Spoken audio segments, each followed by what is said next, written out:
Holy shit.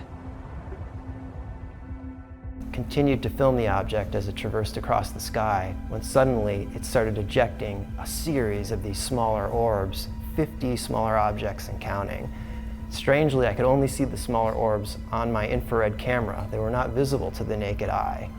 It goes to show you how much is flying around in the sky that we can't see.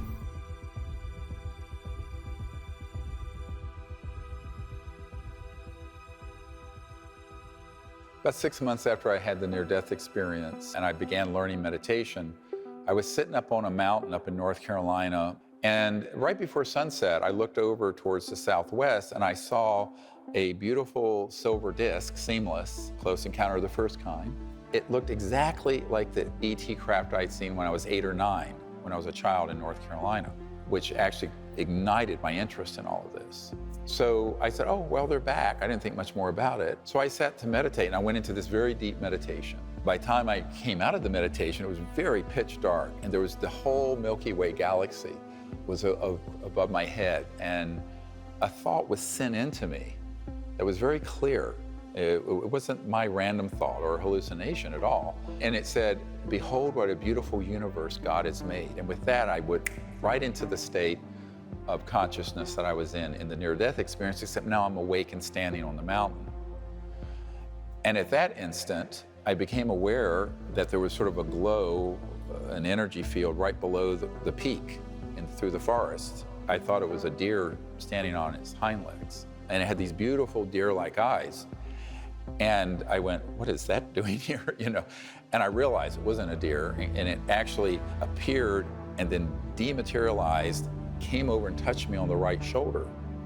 But I could sense its energy field was still there. It was phasing in and out of 3D and the near dimension of astral energy. And when it touched my right shoulder, I could actually see my ski jacket indent. And all my hair stood on end. It was like this electromagnetic pulse. And I had long hair, and it was sort of ding. At that instant, I vanished off the mountaintop onto the ship. And then we were, bang, almost instantly out in space. So at that point, I stayed in this meditative state and was teaching the ETs what it was like to be in that state of consciousness, but also be a boy, a young man on Earth. They were very interested in this. And then we kind of merged together in our meditation, and I created with them this protocol for making contact with them. 2 years later, Dr. Greer attempted to recreate the experience during a meditation teacher training course in the French Alps, resulting in the first mass witness CE5. What we experienced in France was really life-changing for me. It was the summer of 1975, and that was the year we both turned 20. When we were in teacher training, it was very intensive. We were meditating, doing yoga, listening to endless tapes of Maharishi.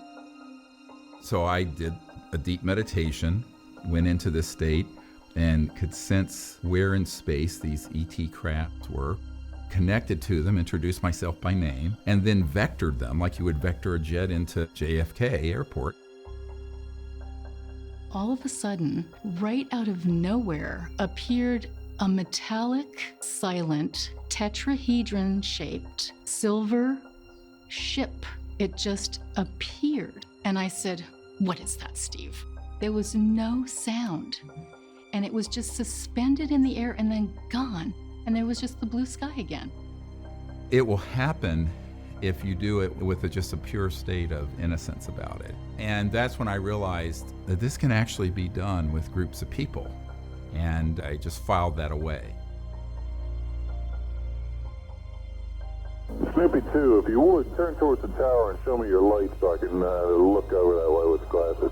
Snoopy 2, roger. We got, I don't know where they got to now. There was two of them.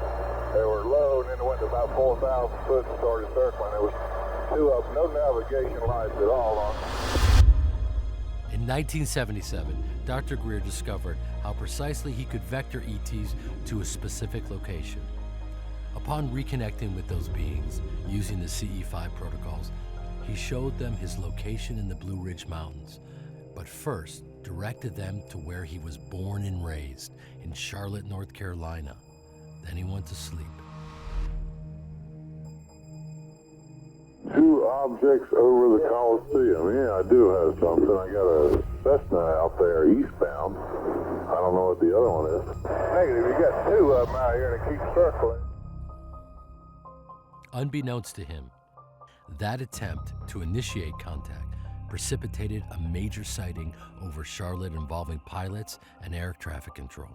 An insider has leaked the FAA traffic control tapes that corroborated the encounter.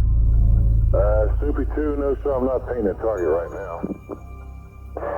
Every day, Roger. We got something out here flying around. I don't believe it's flying saucer, but it ain't aircraft, so I don't know what it is. What I experienced was that I'm awakened and there's this kind of beautiful cobalt blue ship, maybe 20 feet above the ground outside my window, the bedroom window.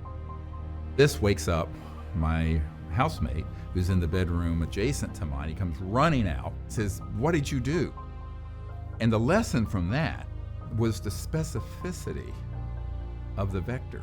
In other words, I was very specific. I vectored them first to Charlotte, showed them where Charlotte was, the epicenter where all this was going on was over the part of Charlotte where I was born and all that, and then guided them from there up here. And I think what they were saying to me is, we can be very specific with instructions, and we'll show you that.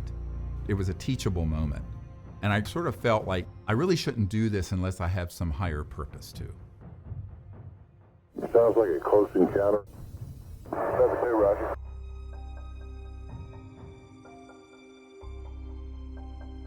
In 1990, he formed the Center for the Study of Extraterrestrial Intelligence to disseminate the CE5 protocols and establish peaceful and sustainable relations with ET life forms. 2 years later, Dr. Greer and his team went up to Woodborough Hill in Wiltshire, England. There, they visualized and thought a geometric pattern symbolizing the trilogy of components that make up the CE5 protocols: thought, light, and sound.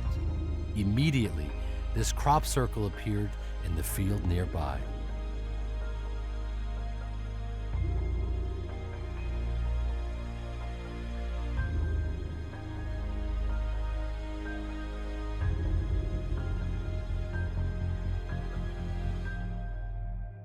So some of these civilizations that we're interacting with on our teams are in the order of 1 billion years beyond our development.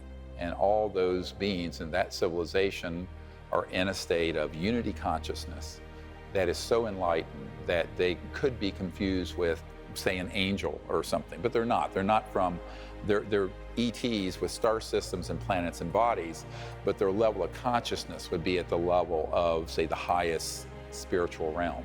There's a precise correlation to the kind of technology that you will observe and the level of consciousness that civilization has attained.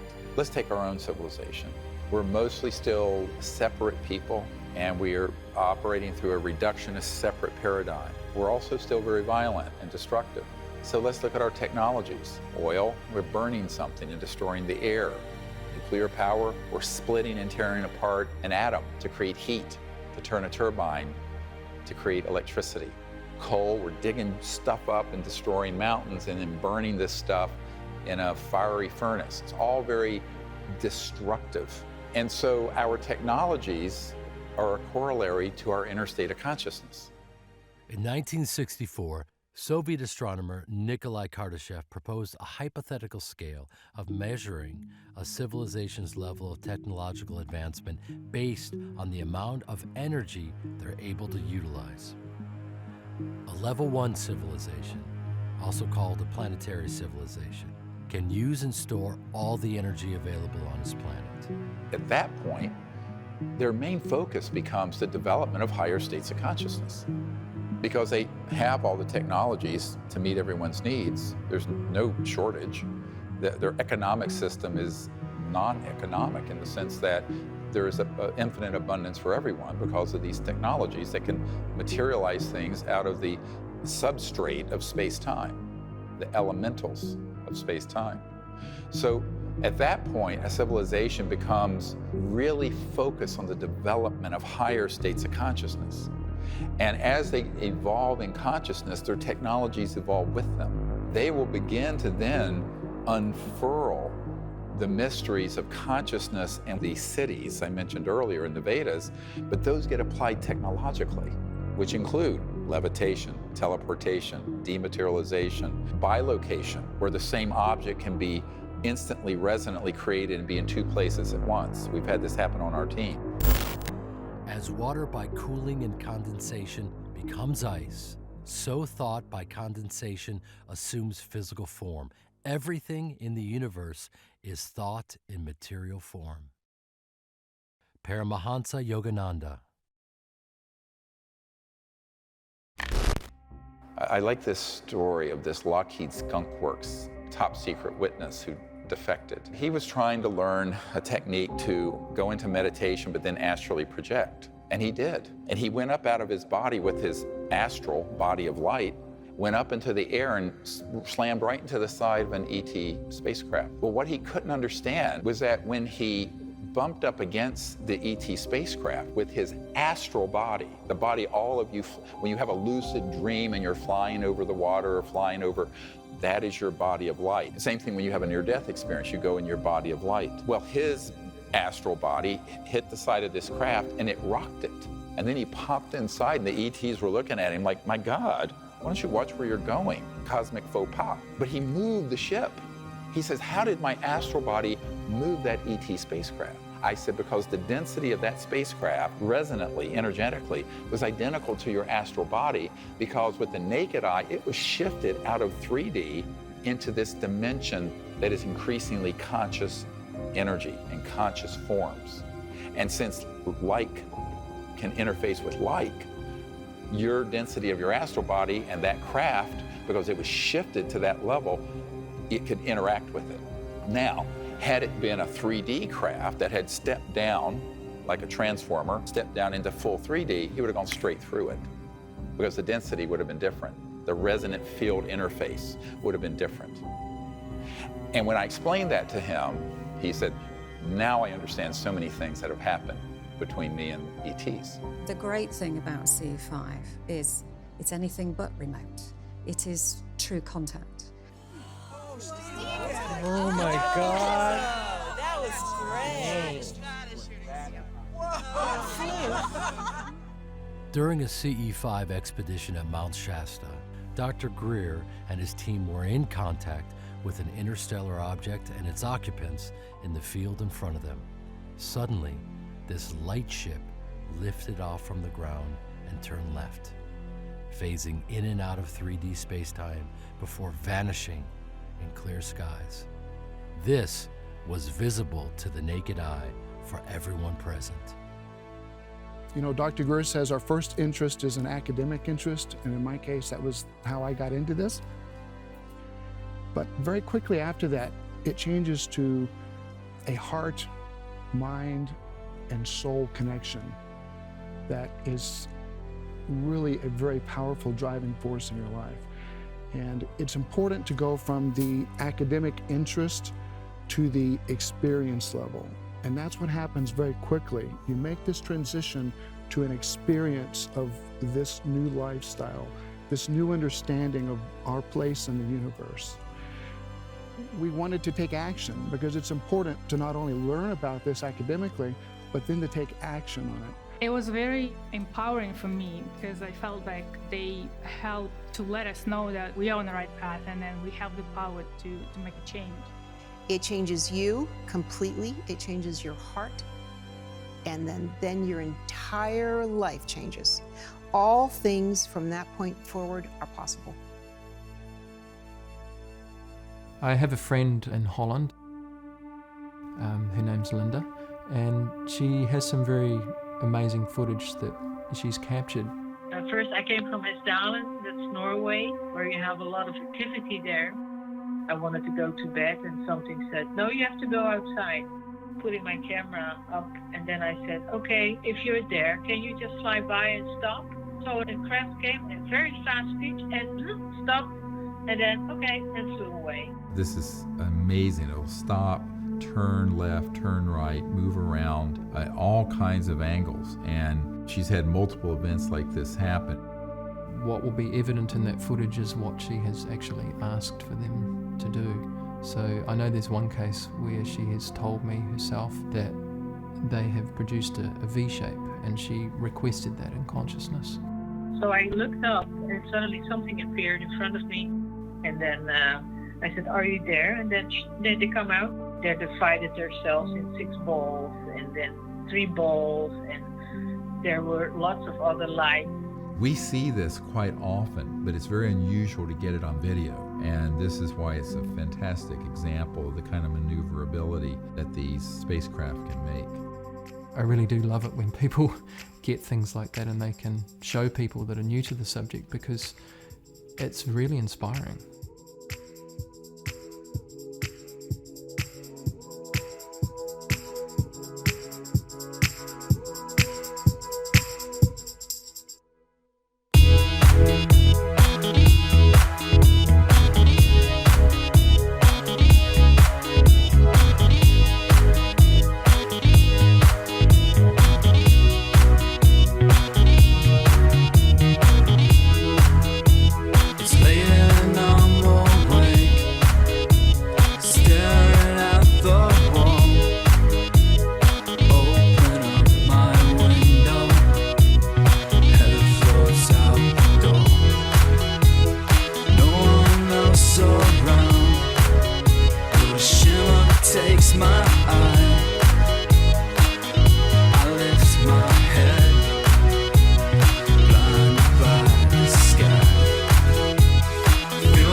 I do want to know what the aliens look like. All right. Well, the one, for example, that healed this man's hearing, who is in our circle, sort of very triangular head, about 5.5 feet tall. The photograph of it is beautiful, but the experience that this man had was more beautiful. Had a great experience at Oracle and ended up having a healing experience. We did these protocols and we got into meditation and things started to appear. And we're photographing it, and we're seeing it, and we're watching it, and we're looking around and everyone's mouths are wide open. A lot of times these craft, they pop in and out so fast that to try and capture them on a telephoto lens is next to impossible. While in deep meditation, they heard a being walking behind them, phasing in and out of 3D spacetime. Marconi adjusted his camera to shoot in the direction that Dr. Greer pointed. All of a sudden, a teardrop-shaped, trans-dimensional object materialized between Ed Mohn and a medical student, which was witnessed by most of the circle. We reviewed my photos from that particular time, and there on the hillside, standing behind a man named Ed Mohn, was this being that everyone was like, whoa, what is this? This being has a very triangular face and has been seen on a number of our expeditions, and they are known as master healers. Ed he wore hearing aids in both ears, and he couldn't hear, half the things people were saying to him. Had hearing loss, from high school. I would avoid parties and social settings where lots of people would gather together because it was uncomfortable not to be able to hear. Got to my room and I felt this draw to go back out there. So I got up and walked out, and I saw this red light out in the middle of the desert about 300 feet away or so. I connected with it right away. I could feel it. I knew that it was aware of me and that it was indeed the thing that was calling me. So I invited it to come and hang out. At one point, Daniel heard me talking to this red orb, and he couldn't believe it either. He went and got his camera and took a short video clip of this red orb. He said that for the next 45 minutes he had a communication with them, and at the end of the conversation he said, "Do you think you can do something about my hearing?" Got some sleep, and when I woke up, I went out to breakfast with some of the people in the group. I had hearing aids, and they weren't with me at breakfast, and it was a very emotional event for me to discover that I could hear everything everyone was saying at the table, and not only at my table, but at tables away from me. And I haven't worn my hearing aids since. I had a hard time finding them to bring them here. They do a very good job, but not as good as the ETs did. It's changed my life, you know, it really has. And that's the part that gets me. I didn't know this happened to him until I saw him the next day on the hammock. And he was just relating the story, and he was crying like a baby. And just to watch the emotion coming out of him was very moving, and he's had perfect hearing since then. My takeaway from the event and from my experience with the ETs is that they've been in my life a long time, and I just didn't know it. It's such a beautiful world waiting for us. It's useful for us to think about our own experience over the last couple hundred years. You go back 200 and some years and show Thomas Jefferson a modern smartphone. To anyone of that period, it would look like something that was magic. Any sufficiently advanced technology is indistinguishable from magic. Arthur C. Clarke. We're dealing with civilizations where almost every aspect of how they appear in our time-space would look like magic to us. And in the CIA, this is actually called WSFM. Sounds like a radio station. It stands for Weird Science and Frickin' Magic. A spacecraft can be completely 3D like you see a solid aircraft. It can be partially in this dimension, but shifted mostly into another dimension. So I liken this to like when you're turning a dial on an old AM radio and you can move it across and you suddenly pick up Chicago and New York at the same time. They're bleeding together, dimensional bleeding. And so often these ET craft will be partially in this dimension, but mostly out. And all that we will detect in this dimension might be an electronic signature, orb, or an object that appears and flashes in and out, a scintillation of light that then vanishes, or an object that comes in where it looks almost like a hologram of an ET being that will be standing amongst us, but it's an electronically teleported version of that conscious being. I love this one. His name is Bijou. It's pronounced Bijou. He's an interstellar being from Andromeda, and he has a very bright looking nose because there was an orb here that teleported him onto the site. With the naked eye, the only thing that was seen was this sphere that came up right beside my shoulder. What was amazing is there was a light kind of illuminating this being. He was just floating in sort of this energetic space, and it looked like he was waving at me. He's sort of doing this, floating. He's in the air maybe 5 feet up. When I asked him where he was from, he said it was from Andromeda galaxy. Sometimes I have to pinch myself and make sure, you know, I do a little self-check to make sure I'm just really seeing something or it's not my imagination, but that was a huge confirmation that, you know, we are really onto something with what we're doing, that we are really making contact. The ETs are participants in the whole story and this whole unfoldment. So it's really amazing that you're communicating with someone from, you know, an entirely different world, and you know, it's mind-boggling, really. Now this is beautiful. We were on the beach and this appears right on the sand in front of me. And you can see the eyes very faintly. It's barely in this dimension. It's very crystalline. It's pitch black on this beach. This being highly intelligent, an extraterrestrial civilization at the level of the celestial. So it visualized humanity evolving to the point that everyone on Earth were in cosmic consciousness and enlightenment. That's what we're talking about. 500,000 to 1 billion years ahead of us. Get a load of this. We're in a deep meditation I'm leading. We're in cosmic consciousness. This is a Peruvian doctor, medical doctor. I call it the cosmic spermatozoa. It looks, and it comes in and it wraps around her and she begins to have the Kundalini and an enlightenment experience like she's never had.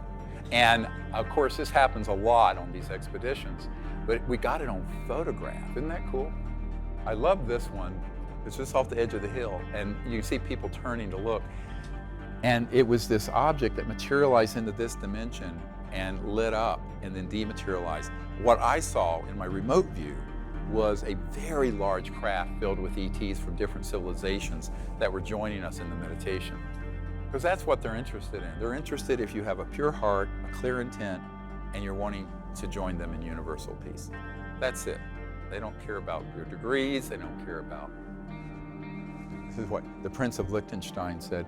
You know, I've gone all over the world where these UFOs are seen, and they're seen before I'm there and after, but when I'm there, they're not around. Maybe it's my attitude. I said, bingo.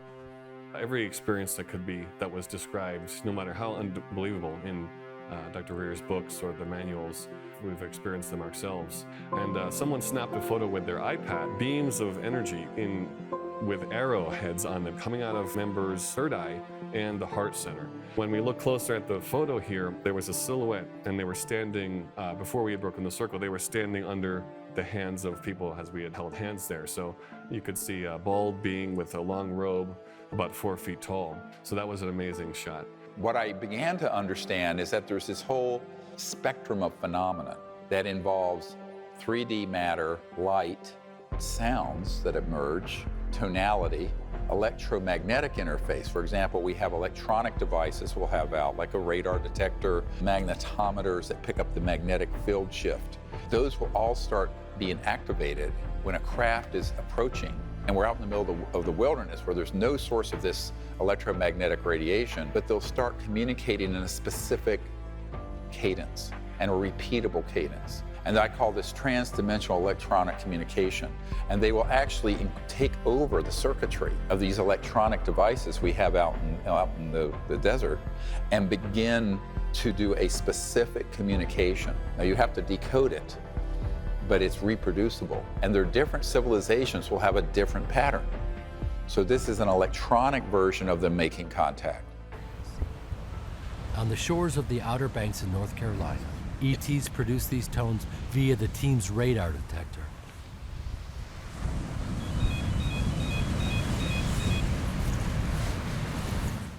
An enormous golden object appeared, illuminating the ocean. Yes. Another object appeared and made a 180-degree turn, a maneuver that no satellite can make, then dematerialized in clear skies. What comes up in the context of CE5 is something's happening. What is it? How's it going to affect me? Is it and all the drama comes up. The Independence Day images, the drama that's all through YouTube, all of the programming that is out there comes up because we're saturated in it. What I would suggest to people if they are experiencing fear or if they feel apprehensive about doing it, make sure you do it in a group. Make sure you set up the parameters of unity, of peace. This is a frequency that is far out of the spectrum of fear. So there's an incompatibility there in a scientific perspective. If you think about resonant waves, the energy, the gratitude, love, joy, peace, all of that, this is a frequency that you establish first through whichever practice appeals to you, and then extend your connection from there. Researchers have discovered that remote viewing and meditation are most effective when the participant enters a state called heart-mind coherence. The human heart contains 40,000 neurons that can sense, feel, learn, and remember. You can bring your mind and heart into this coherent state and have more access to intuitive knowing by consciously focusing on positive emotions during your meditation.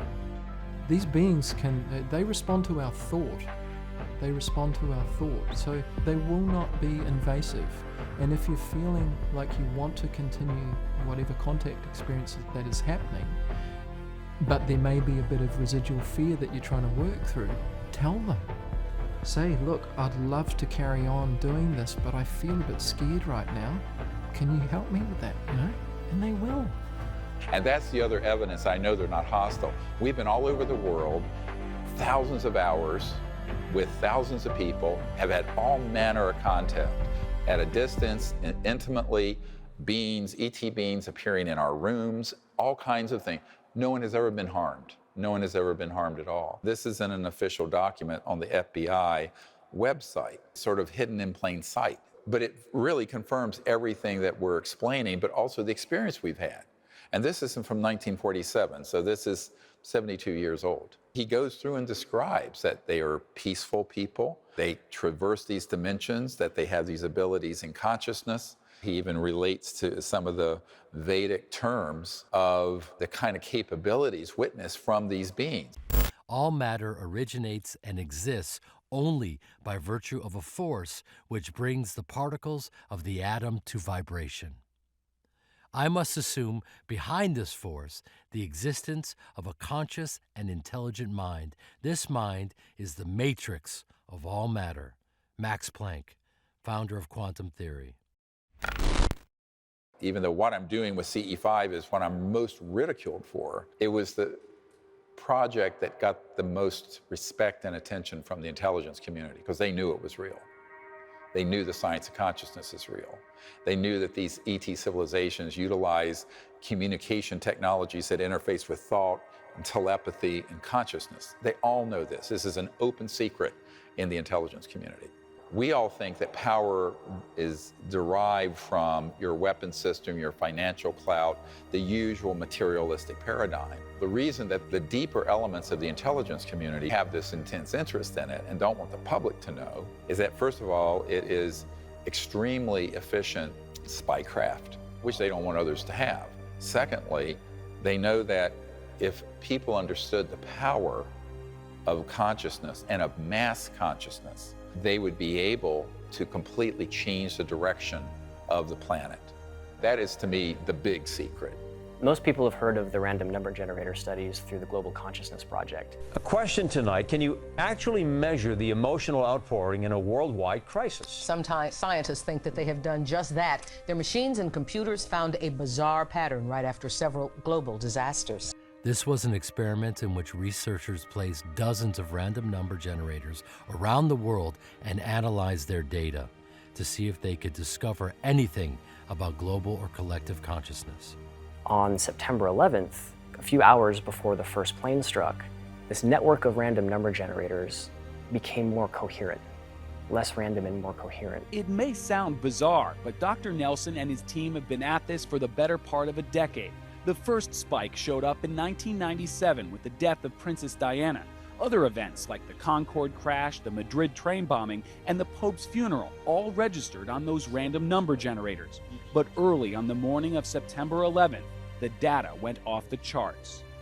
The odds of this being a coincidence is less than 1 in 100 billion. This shows there is a deep relationship between collective consciousness and the physical world. Sociology studies of meditators, where they go into a community, say you have a town of 200,000 people, and they would send in 1% of the population equivalent, 2,000 people, to go into deep meditation.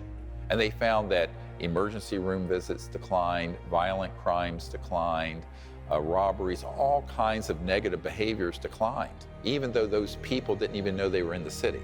Because there is this resonant effect through the force, if you want to look at it that way, through this entangled, interwoven consciousness field. And people who didn't even know these meditators were there became more ordered, more peaceful, more happy, et cetera, and so on. This was actually based on the studies done in quantum physics in which a container of helium was cooled down to absolute zero. When only 1% of the helium became aligned to coherent, the entire container went through a phase transition, instantly shifting into coherence and taking on almost magical properties, a state called superfluidity. So there was this transformation at that 1% point. When a critical mass of people, and whether it's 1% or a fraction of that, depends on the state of consciousness of those who are practicing the meditation or a prayer or coherence. But at that point, you can shift an entire civilization. If we all become coherent, just 1% of us, like a molecule of helium, and we become aligned and coherent and move in the right direction, it will transform the other 99%, even though they don't know that we're doing it. And that's the beauty and the power of the structure of non-locality in consciousness, is that it's all interwoven, but there's enormous power when you're operating at that deeper level of consciousness. And that the intelligence community is very much afraid of, because that's something, A, they cannot control, and B, it would transcend their ability to alter the outcome. The total number of minds in the universe is one. In fact, consciousness is a singularity phasing within all beings. Dr. Erwin Schrödinger, Nobel Prize-winning physicist. I'll tell a really funny story. In '92, the head of Army intelligence and a few of his minions intercepted me and took me to a hotel room, very threatening. There was a National Security Agency person there, CIA people. They were saying, "What the hell do you think you're doing? Teaching people to bypass our systems and contact these civilizations." I said, "I don't recognize your authority over this matter." And then I looked them in the eyes and I said, "I'm not afraid of you, because I died when I was 17 and I know there is no death. I don't care about your money, and I've had direct contact with these civilizations, so you can't deceive me about who they are and why they're here." And the general just sat back like this and went, "Well, we know exactly who this son of a bitch is." And I said, "Yes, so this is what we're going to do." It was very frustrating for them, but later, a member of one of the European royal families, who I don't want to name, who was involved with that crowd, came up to me and she said, "You know, they're very jealous of what you and your team are doing." I said, "Jealous of what? These are the most powerful people." And he says, "No, they know that you guys actually collectively have all the power, and they wish they could do what you're doing, but they're in the box of this national security state program that they cannot escape from, and you're free. You're a free agent. You're free to do wonderful things, and they're not, and they're really jealous of what you guys are doing." It was a real insight into the sad psychology of the people who are in this pinched, small world. So I say to the public, you should be happy that you're not part of all of that. You have the freedom to do things they can never do. So let's do it. It's good to know that we have the tools we need when we apply C5 protocols. So anybody can do it, no matter where you're from, what background. You can just learn the protocols. We have a lot of friends from around the world who never been on one of these expeditions, and they just go online and use the protocols and apply them and have wonderful experiences. I'm practicing CE5 in Cambridgeshire, United Kingdom. Colorado Springs. Preston, British Columbia, Canada. Geraldton, Western Australia. Butterville, North Carolina. Lexington, Michigan. Moorhead, Kentucky. Vancouver Island. And Shelton, Washington. New Zealand. CE5 を実践しています。鮫島と申します。Melbourne, Australia. Riverdale, Georgia. Beautiful Buckingham, Virginia. Is in Germany. Ontario, Canada. Scappoose, Oregon. Vancouver. Guadalajara. Sydney, Australia. Winchester, Virginia. In Darlington, England. Orlando, Florida. Knoxville, Tennessee. In Freistadt in Austria. Dubai, United Arab Emirates. Alexandria, Virginia. Beit Shemesh, Israel. Albuquerque, New Mexico. Japan, 江ノ島チームです。C5 やってます。Indianapolis, Indiana. England. Cygnet, Tasmania. We are doing a CE5 in Hong Kong and making history. People from all walks of life are becoming interstellar ambassadors and experiencing transcendent states of consciousness in union with these beings. Thousands are making contact by simply using the guided meditation in the CE5 Contact app. It's up to the children of Earth to become active participants in the unfolding of our universe and not leave it to the power elite. Once we reach a critical mass of people, a coherent and enlightened minority can transform the rest of humanity instantly. It's more about what your intent is. Do you have a pure heart, for lack of a better word? Do you have a clearness in your mind and in your heart?